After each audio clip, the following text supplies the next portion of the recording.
Let's go. Let's jump into some top 40s through top fives there, Uncle Dave. I'll go first here. I'm going to go with two guys that were cut there last week. And again, I'm just keeping that kind of approach. I want guys that were cut, and I'm looking to go ahead and just stay away from guys that had to golf all 4 days.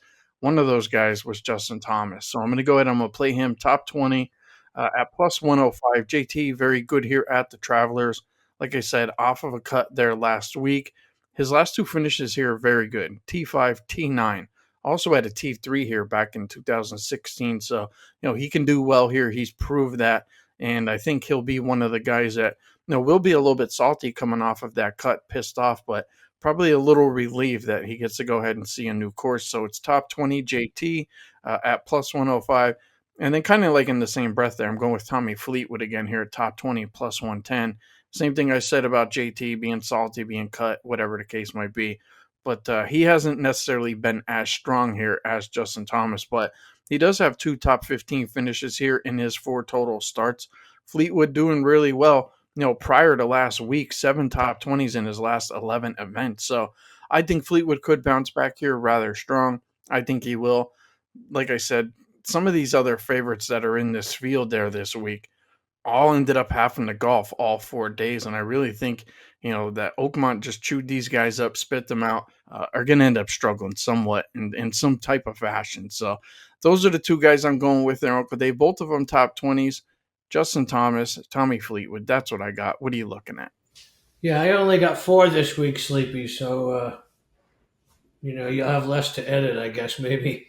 I took Keegan and I took a bunch of top tens. Remember, this is a short field, so the value is going to be in top tens. I mean, it drops off significantly to play top 20. So do it or don't. But I took Keegan top 10 plus 320.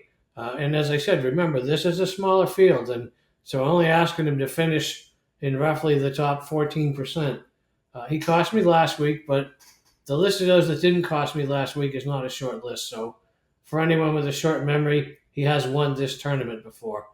I also took Patrick Cantlay at plus 220 top 10.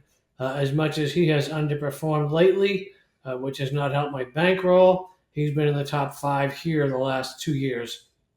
I also took Ben Griffin top 10 at plus 300. I am most certainly mindful of the fact that he's played a lot of golf and he used a lot of energy last week. So I make this bet somewhat reluctantly, but almost all these guys used a lot of energy last week, some more than others. But Griffin's the only guy that's finished in the top 10 the last 2 majors, and he's young. So there is that. I took Eric Cole top 20 plus 300. Based on his driving, which isn't ideal, this is a high variance bet.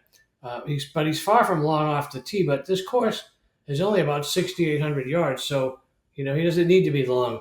And he's elite in and around the greens and above average on shorter approaches, which there will be a lot of those. So I think Cole could be the guy that, it's not a long shot, but he could be the guy that maybe not a lot of people have on their card that might cash us some money. And 6,800 yards, to put that in perspective, that's 700 yards shorter than last week, and most amateurs only play 62 to 6,400. So it for these guys it really is that short. So I guess I'm saying that because it's anybody's ball game if they can get hot with the short shots and the flat stick.